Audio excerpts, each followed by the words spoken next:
Riftbound is an upcoming trading card game being developed by Riot Games.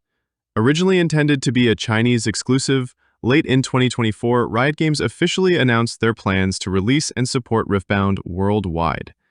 Riot Games, most known for League of Legends, the world's premier MOBA, and the Netflix animated series Arcane, are aiming to create a trading card game based around the League of Legends IP that appeals to fans of both competitive organized play and those more interested in collecting and trading. Riftbound has a scheduled release date of Set 1 for August 2025 in China, and a global release for English-speaking countries in October 2025. Riot has recently released the plans for supporting organized play from the local game store level all the way up to World Championships. These plans seem well thought out and an exciting example of the long-term investment Riot is committed to for this game. Given the current plans for Riftbound and the history of Riot's success with esports, I believe Riftbound is in good hands as far as the organized play is concerned. But what has been revealed to appeal to collectors in the trading card scene leaves me with concerns. Riftbound aims to allow all players the ability to create and play with the cards they want without having to overcome a financial hurdle to obtain them. This will be done by having base versions of cards commonly found within standard packs, while alternate art versions of mechanically identical cards can also be found but at a much lower rate. This is a good player-friendly decision and is also common practice for the majority of existing trading card games on the market. TCGs like Pokemon and Magic the Gathering offer relatively affordable versions of all cards released for their sets, while providing those interested the option to chase after more rare versions of cards with different or unique arts and more complex foiling. Riftbound is planning to support those more interested in collecting cards through two types of cosmetic rarities: alternate arts and overnumbered cards. While the idea of these card types are directionally correct, the execution fails to meet the mark. As it stands, alt arts are pre-existing skins from League of Legends/Wild Rift, and this is a decision I am very disappointed by. It cannot be stressed enough how much of a mistake this is, and if this continues to be the standard moving forward, it will both limit the options available to Riftbound for future sets while offering a less than desirable product. It is a common critique of Riftbound that much of the art and cards are being pulled directly from Legends of Runeterra. This is not a criticism I personally have at all, and fully support the decision to use as much of Legends of Runeterra as needed to assist with creating as many fun and interesting cards as possible. However, I cannot say I support their decision to copy and paste skin splash arts from League of Legends to use as their alt arts. This gives an appearance of lazily cutting corners. More importantly, it creates an awkward disconnect between the playstyle, or theme of the cards, and the art displaying that theme. This is not to say that the skins and skin lines don't have a place in Riftbound. In fact, I think the pre-established skin lines offer a unique opportunity that is currently being wasted by their use as run-of-the-mill alt arts. This opportunity is to have special sets separate from the main universe of Runeterra based solely around a chosen skin line. These sets would still have all of the same champions we know and love, but they would provide versions that are mechanically different from the champion cards we already have. The decision to offer skinline-themed sets would also act as a break from the main universe of Runeterra and allow the team at Riot Games creative opportunities to experiment with unique mechanics themed around the skin line that is not possible otherwise. Before we go further into what sets based around skin lines could look like, let's take a few steps back to break down why the use of skins as alt arts is an issue in the first place. This is a champion unit card for Teemo with the Scout theme. One of the first alt art cards that were shown to us was for this card as a Chinese exclusive promotional card, and when I first saw it, I was worried. And unfortunately enough, it does appear to be the standard. The theme of this card is that of a stealthy trickster, and that is represented well enough with the base art. When you now look at the alt art, you find the same mechanical text themed around Scout, but Teemo's art is instead his firecracker skin from League of Legends. The card art shows almost the opposite of what the card is about. Instead of a sneaky scout planting traps, we have a loud and boisterous pyrotechnic flinging fireworks. If there are going to be alt arts provided to us, they shouldn't break the theme of the card with a random skin from the champion skin pool being stamped over the card. Rather, they should use new artwork in line with the card's theme that elevates what the base version is about. Not to just complain without providing an example of how it could be done better, here is how I believe the alt art for this Teemo card should look. This new alt art is not contradictory to the base version, as is the Firecracker skin, but instead complementary to the base Scout card, and successfully elevates that theme with an alternate version that I believe to be more appealing to collectors. The lack of interest in alt arts is a sentiment I have seen shared by others, discussing that what we have been shown so far does not conform with their perceptions of what the champion card is about, and more importantly, being less desirable than the base version of these cards.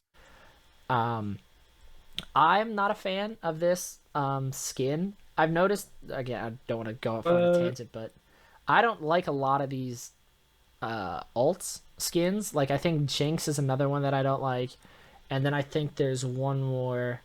I'm sure we'll see it when we get to it, but I'm not a fan of it. Jinx are just all about the arcane stuff. Yeah, I think I'm not used to seeing. That's what it is. I'm not used to seeing Jinx like happy and cheery. So like when I see her in this alt, she's like laughing and having a good time. Yeah, I'm like, that's not Jinx. That's weird. That's Jinx Demolitionist too. Jinx Demolitionist is standing there smiling at you, which is odd. Yeah, I find that alt to be a little unnerving. Terrifying. Yeah, exactly. I like this Leona one a lot, though. Yeah, I like this Leona one a lot. A lot of the female skins I'm not a fan of, like both the Jinxes, the Misfortune. I think the Misfortune. I like the orange one, but I also just really like the base art of the orange one, so that's why I'm just kind of meh on that one.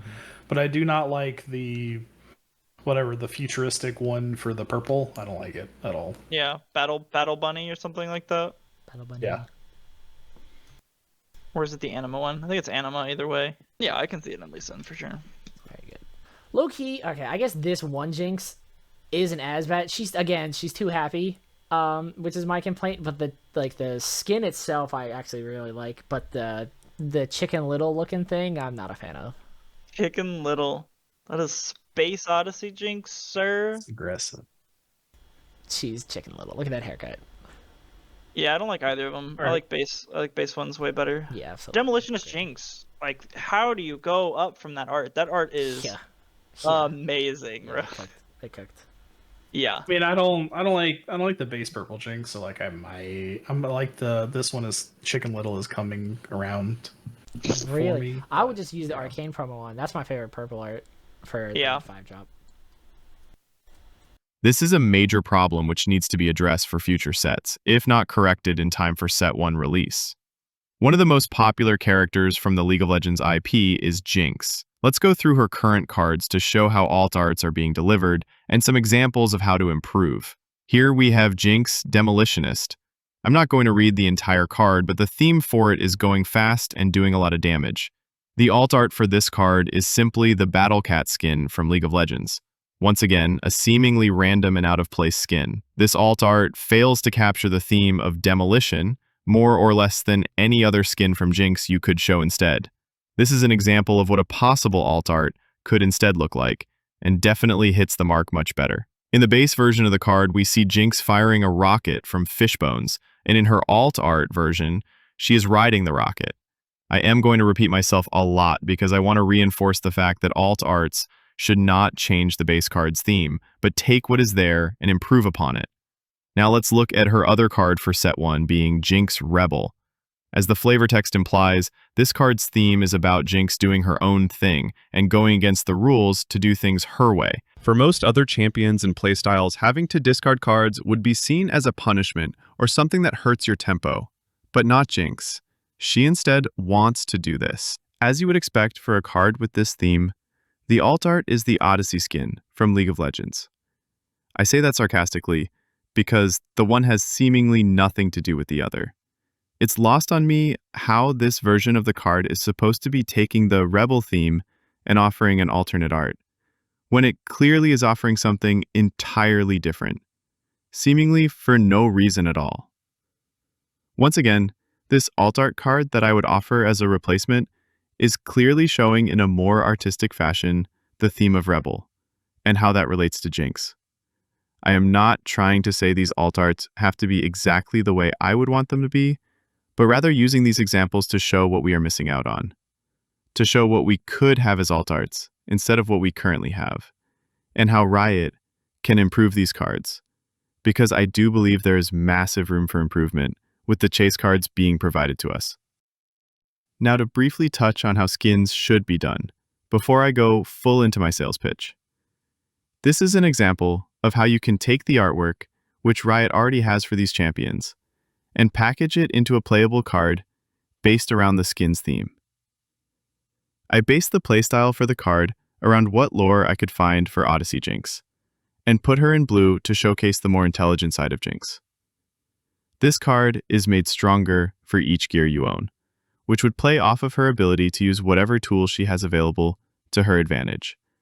But the more chaotic side of Jinx is shown in the card, with the ability to destroy the gears and gain an even stronger, though temporary, buff. A card like this takes advantage of both Jinx the champion and the Odyssey skin line to offer a unique playstyle, which is not possible when the skins are being wasted on alt arts. Also, the tribes for these cards should change to reflect the universe that the card belongs to, with Runeterra Jinx belonging to Zaun and the skinline version of Jinx belonging to Odyssey. Now to really dive a bit deeper into how Skin 9 should be handled for Riftbound. As I just showed with Odyssey Jinx, skins and skin lines have a place in this TCG, and that is to be separate and unique sets. These sets could be released maybe once a year, in between main sets, or could replace one of the scheduled main sets for the year. There are many ways that Riot could choose to implement something like this that I cannot come up with on my own. These skinline sets could also function similarly to how other TCGs offer premium or special sets, with a reduced card list compared to main sets. As far as the logistical side of it is concerned, I don't care, but to show how these could be done, I have prepared some examples based around my favorite set, High Noon. The possible mechanics I kept in my head when I was trying to think of what the cards could do were stealing units and gear, combat tricks, and a new mechanic for bounties. These were mechanics I felt fit to the theme of a Gothic Western which High Noon is based on. I want to start off by saying these cards are just examples I made for fun to show how a skinline set could work in the different card colors, and the cards as written might not reflect the intent. Let's briefly describe how the cards work. For Lawbringer's Lasso, when you attack, you may stun a defending unit, and if you win the combat, the unit becomes yours. Sundown is meant to create a 1v1 duel out of a showdown for either the attacker or defender. Hidden Gun allows you to hold an attacking unit hostage that has less might than your defenders. The hostage has to be killed in order to touch the defenders. Highway Robbery acts as a rune tax for an opponent's next attack. Buzzard Gulch is a battlefield that would reward points for each successful defense, but when the battlefield is conquered, the same amount of points are claimed. And here is an example of a champion unit with Lucian. When he attacks, he deals damage to each unit at a battlefield, for the total number of units at the battlefield. Just for fun, this is an example of what an alt art for him could be. I am undecided on whether to include legend cards with the skinline sets or not, but lean towards not, and instead letting the sets focus more on champion unit cards. As said earlier, handling skins this way not only helps the longevity of the game by taking breaks from the main universe of Runeterra to experience new and unique places, but perhaps more importantly, allows these skins and skin lines to exist as cards for Riftbound in a way that makes sense, does the skin line justice, and fully uses the League of Legends IP. The first part of this video was discussing the shortcomings of alt arts. Now I want to pivot to talk about the other type of quote-unquote chase-worthy cards for Riftbound, the overnumbered cards. While I hope the name is a placeholder for something else, such as mythic rarities, the idea for overnumbered cards seems to be a higher-level version of alt arts, specifically for the legend cards. This has not been confirmed yet, but the amount of overnumbered cards we are expected to receive does line up with the amount of legend cards for the set. While the pure graphic fidelity of the art is clearly better than the art we see for the other cards in the set, I still believe these come up short also. Chasing this card. I still don't know what an overnumbered is, regardless, but for, I like the Volibear art a lot. The Yasuo one gives me 2 Weeby vibes. What? The Yasuo one? No, I'm not a big fan of that one. It's like the Yasuo one, like the overall art, like I don't really care about. Plus, I don't care about Yasuo in general. But just like when you zoom in on it, I don't know if Max is going to be able to do this and maintain like integrity, but like the level of, I'm just super impressed by the artist, like the level of detail they put in, like the musculature. The veins and the muscles look crazy. Dude, the sword itself has so many like the little ridges of like wear and tear and tension on it. Oh, that's crazy. It looks super like realistic almost in a way, but yeah, that's... While I am happy that the art is new and of such high quality, I can't help but feel a longing for something more. After mulling it over for a little bit and looking at what other TCGs do for their most rare cards, I realized what is missing from these cards is a story. Overnumbered cards should do more than just exist as high-quality models of the champions being depicted. They should tell a story. They should tell the champion's story. They should encapsulate what the champion is about more than any other card available in a way that is catered to that champion. The overnumbered cards should be where artists are allowed to run a little wild with art styles as long as it fits the champion. I would much rather have a card with art stylized around the champion over a version of that is just extremely high definition. Let me show you what I mean.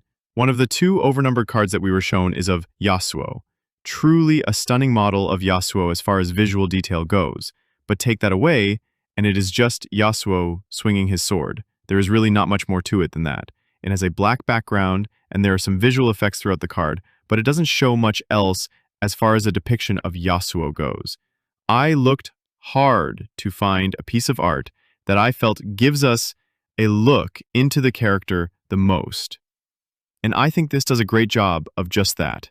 While this art is of noticeably lesser visual quality, I think it showcases who Yasuo is more.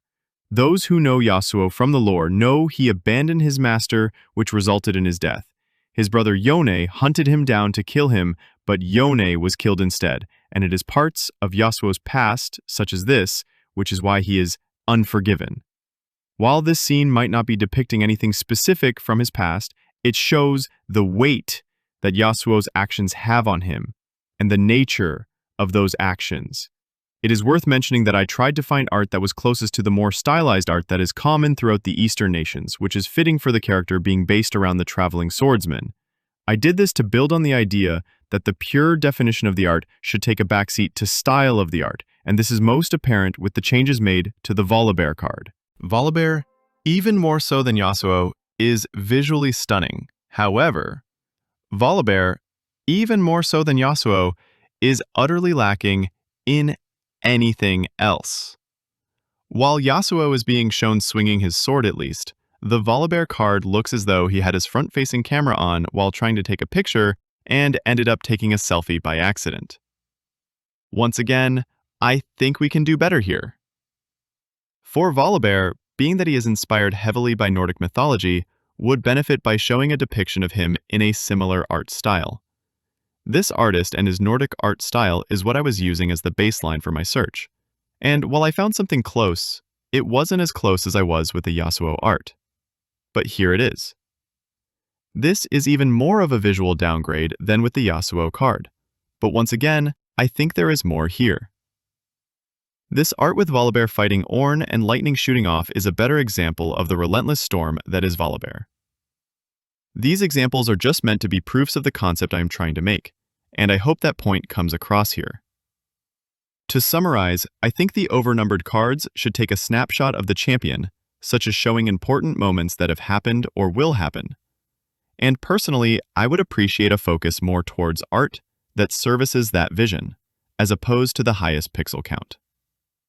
First off, thank you all for making it this far in the video, and if there are any questions or comments on anything discussed in this video, please comment below or message me in the Riftbound community Discord. Believe it or not, I am very excited about Riftbound, and I want nothing but success for it. I think the game is fun to play, and the plans Riot has to support organized play seems to be top-notch. The visual art of the cards have already improved drastically from what was originally shown when Riftbound was still Project K, so I have hope that it will continue to improve.